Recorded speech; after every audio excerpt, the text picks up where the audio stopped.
Let's talk to Simone, and she's 36 and says she can't have children, but people always ask. How does that make you feel, Simone? Hi. Hi. It makes me feel a little bit awkward sometimes because I do agency nursing, and when I turn up and meet new people, it kind of comes up in conversation quite early on. And so I just your issue is really, it's a case of saying that if people do discuss it, then social etiquette means that it shouldn't go any further, that they shouldn't ask you why or ask you the sort of subsidiary questions. Yes.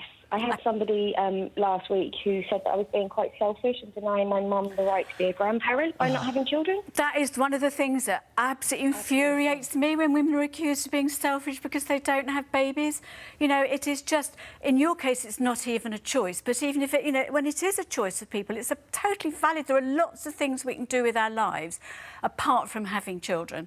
So I think you should say, if people make a comment, if they want to go one further, you just say, it didn't happen for me, and make it pretty clear that's end of, you know, that's the end of that discussion.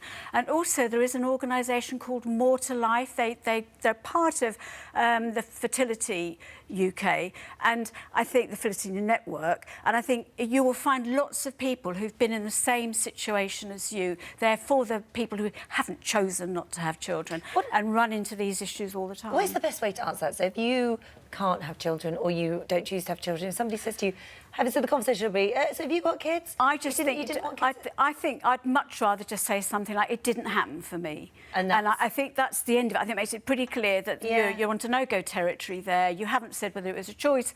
If you're quite militant about it, want to say, no, I chose not to, that's fine. I think it's much more difficult for people who haven't been able to have children and have had to live with the results of that. And I think then you just say, it didn't happen for me. OK, all right. Thank you, Simone. Simone, thanks for calling.